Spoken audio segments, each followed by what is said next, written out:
जी लतीफ़ जी शाह सचल सामी जी ॿोली नओं न्यापो प्रोग्राम सां मां वीना श्रृंगी अव्हां जी ख़िदमत में हाज़िर आहियां। ॾात ऐं हयात गुज़िरियल प्रोग्राम जेको असां दादा दिलगीर ते कयो हो, असां वटि बेशुमार पैगाम पहुता आहिनि, पर वक़्तु कोन आहे। सिर्फ़ु मां हिकु ॿ सिट जेका आहे सा उन्हनि जे पैगाम मां हिकु ॿिनि ॼणनि जी ज़रूरु शेयर कंदसि। वली मोहम्मद रोशन चवनि था, सिंध ग्रेजुएट एसोसिएशन जा, त तव्हां जेको दादा ते प्रोग्राम कयो ॾात ऐं हयात वारो, तंहिं असांजे क़ौम परस्ती वारी सोच में नओं रूह फूकियो आहे। इन खां अलावा सिंधू वारो गीत उन्हनि पसंदि कयो आहे। ख़त वॾो आहे, पैगाम मां सिर्फ़ु हिकु सिट तव्हां सां शेयर कई। इन खां अलावा सिंध ग्रेजुएट एसोसिएशन जो सेक्रेटरी जनरल ख़ालिद हुसैन चन्ना, उन्हनि जेका आहे लाड़काणे जे साहित्यकारनि ते जेका मैगज़ीन निकितल आहे ऐं कवर पेज ते दादा जो फ़ोटो आहे ऐं आर्टिकल बि छपियल आहे, उहा शेयर कई आहे असां सां। ऐं का चयो त प्रोग्राम ॿुधी करे मज़ो अची वियो। इन खां अलावा दादा जा स्टूडेंट्स आहिनि मिस्टर भाटिया, जेके आदिपुर में दादा जिन जॾहिं प्रिंसिपल हुआ उन्हनि वटि पढ़िया हुआ, त उन्हनि असांजा थोरा मञिया आहिनि त तव्हां अहिड़ो सुहिणो प्रोग्राम ॾिनो ऐं मुंहिंजा प्रिंसिपल हुआ। सचपच त मूंखे पुराणियूं यादियूं अची वियूं। इन खां अलावा सिंधू वारो गीत बि पसंदि कयो आहे। त कुझु ऐं ॿिया बि घणेई आहिनि, पर हिकु अधु जो मां ज़िक्र कयो ऐं उहो बि हिकु अधु लाइन, काफ़ी वॾा तफ़सील लिखियल आहिनि। ऐं हींअर अॼु जो प्रोग्राम पेश कंदासीं, मारूअड़ा ऐं माॻ। हिन प्रोग्राम तहत अव्हां जी ख़िदमत में असीं जेको आहे मारूअड़नि जी ऐं कुझु माॻनि जी ॻाल्हि कंदासीं। त अॼु वारे प्रोग्राम में सखर जे साध ॿेले जो ज़िक्र कंदासीं। अव्हां खे हिन प्रोग्राम में शरीक करे रहिया आहियूं।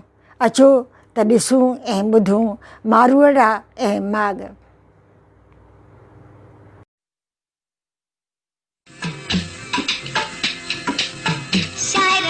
सिंध जा सूफ़ी ऐं समरस, शाह सचल सामी ॿुधल रूहल गुल बेकस, बेदिल ऐं बेवस ओ दलपत सांगी ॿिया घणा, ओ नामूं नथा विसरनि सिंध जा नज़ारा, हाय नामूं नथा विसरनि सिंध जा नज़ारा। सकर साध बेलो, सकर साध बेलो, हाँ सकर साध बेलो, सकर साध बेलो, सिंधुअ जा किनारा, ओ सिंधुअ जा किनारा, हाय नामूं नथा विसरनि सिंध जा नज़ारा, हाय नामूं नथा विसरनि सिंध जा नज़ारा।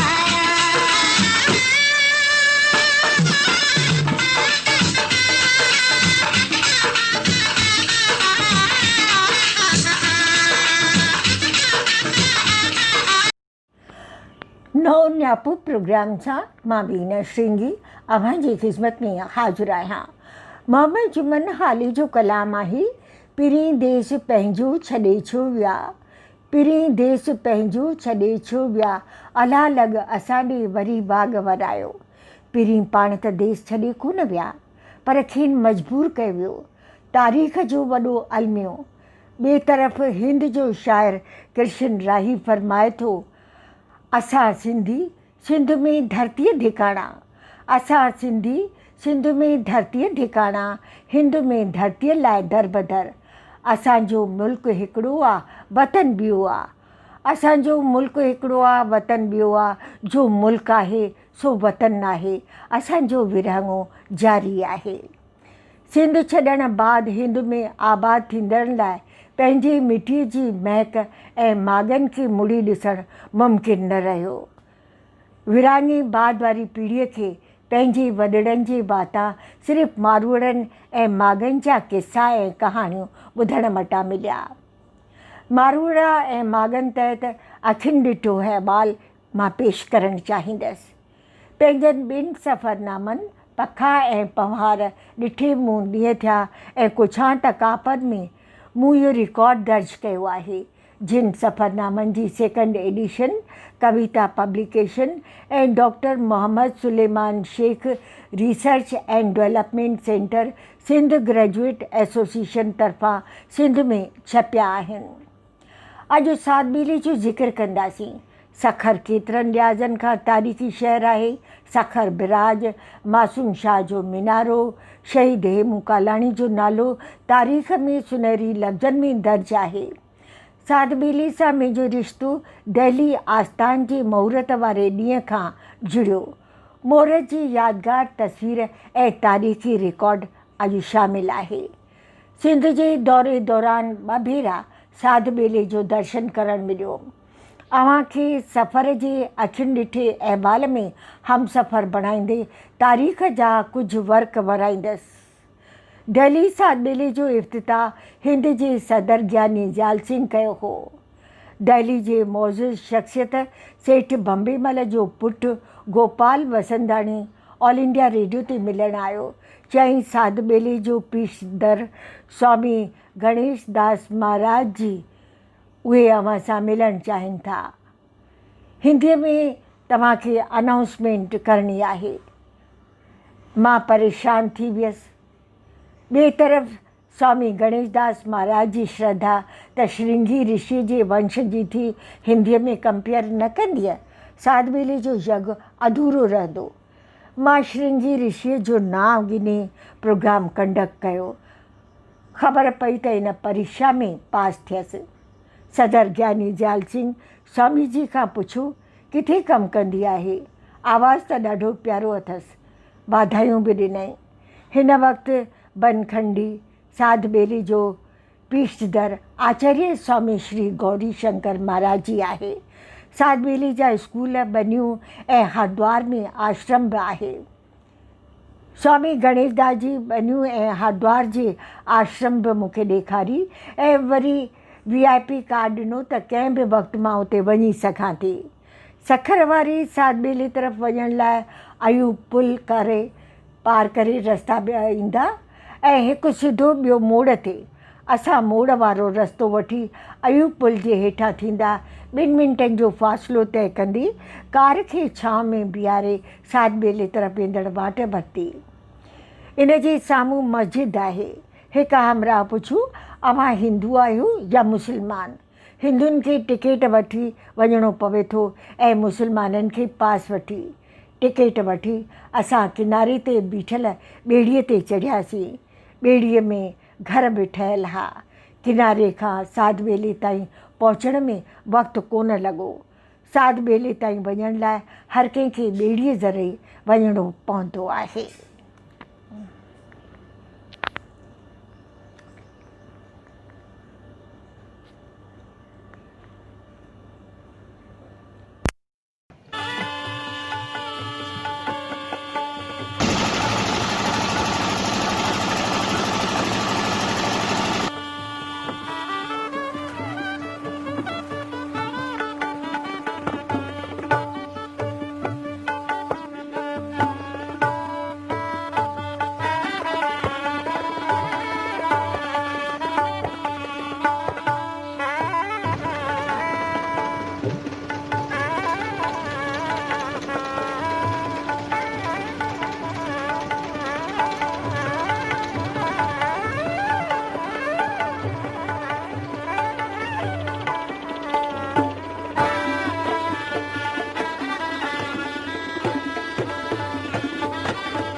ॿेड़ी तां लही ॾाकड़ियूं चढ़ी अंदरि दाख़िल थियणो पवे थो।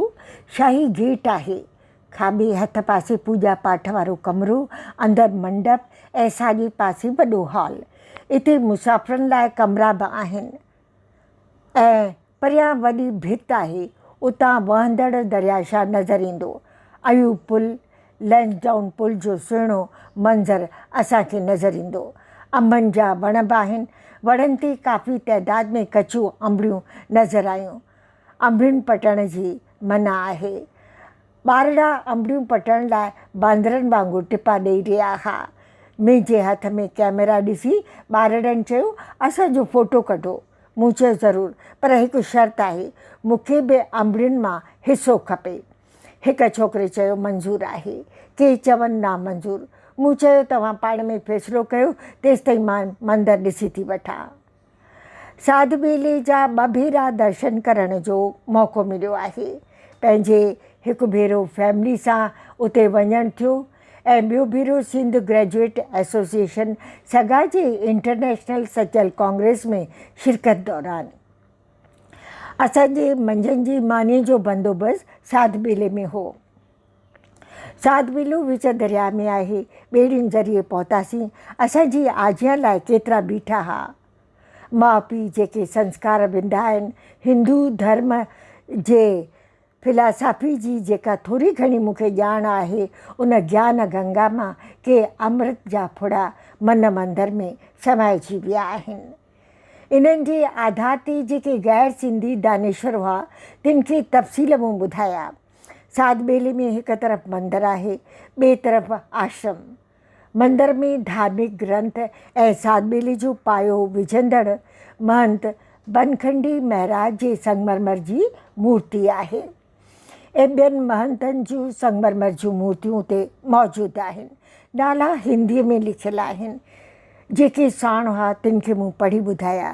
देवी माता जे मंदर मां थी लाइब्रेरी तरफ़ वधियासीं। उतां निकिरी ॿिए पासे बाग़ तरफ़ आयासीं। ॿाहिरि सीमेंट जी स्टेज ठहियलु आहे, जिते रामलीला या ॿिया प्रोग्राम थींदा आहिनि।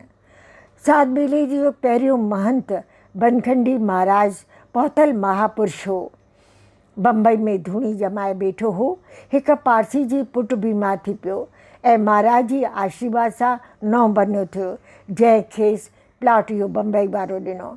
1868 में बम्बई वारे इन प्लाट ते साध बेले जो पायो विधो वियो। उन बाद सखर सिंध में साल 1853 में आश्रम जो बुनियादु विधो वियो। साध बेलो, जिते साधु महात्मा अची एकांत में पाठ पूॼा कनि। वेदनि मूजिबि सनातन धर्म खे उहे मञनि। बनखंडी महाराज वेदनि मूजिबि धर्म ते अमल करणु ऐं साधु संतनि जी शेवा जी सिख्या ॾिनी आहे। गेड़ू रतरा कपिड़ा पहिरियनि। बनखंडी महाराज खां पोइ सभु संत गैर सिंधी हुआ। 8हों महंत आचार्य श्री स्वामी हरनामदास सिंध जो हो। सिंध जे हिंदू सिंधियुनि जी इन महंत में वॾी आस्था हुई। दरवेश हुआ। साल 1949 ताईं साध बेले जा गद्दी नशीन हुआ। इन वक़्तु साध बेले जी मिल्कियत जो मुल्ह 35 मिलियन कथियो वियो हो। दिल्ली जे साध बेले लाइ जाइ श्रीमती नरयानी देवी प्रभुदास डेमला पंहिंजे मुड़ुस जी यादि में दान तौर ॾिनी आहे। मुंहं ऊंदाई थी रही सभु ॿेड़ियुनि तरफ़ वधणु लॻा। सफ़र नंढड़ो पर काफ़िलो वॾो। ॿेड़ियूं महदूद, माण्हू लामहदूद। सभिनीनि खे पार पुॼाए ॿेड़ी जॾहिं वापसि वरी त राति थी चुकी हुई। चइनी तरफ़ बतियूं ॿरी रहियूं हुयूं। असां सब्र कयो। सब्र जिन जो सीर तीर न घुसे तिन जो। सब्र जो फल मिठो थींदो आहे। दरियाशाह ते बतियुनि जे पवंदड़ रोशनी करे, सुनहरी लहरुनि जे धाराउनि जे मेलाप सां छोलियुनि जी मधुर कलकल, हसीन मंज़र ऐं ख़ुशगवार रंगीन रात जूं यादियूं। उमंगनि ऐं तरंगनि सां गॾु दरियाशाह ते बरक़ी रोशनी जी झिरमिर कंदड़ मंज़र माणींदे साध बेले जे सुहाने सफ़र जे यादियुनि खे जीअ में जाइ ॾींदे अलविदा कयोसीं। नओं न्यापो जे मारूड़ा ऐं माॻ जे दिलकश सफ़र खे बि मां वीना श्रृंगी अलविदा कंदे अव्हां खां इजाज़त वठी रही आहियां। सदाईं गॾु।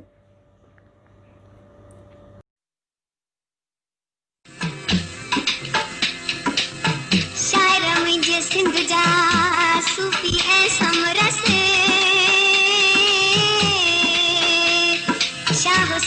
सामी बुढ़ल रूहल गुल बेकस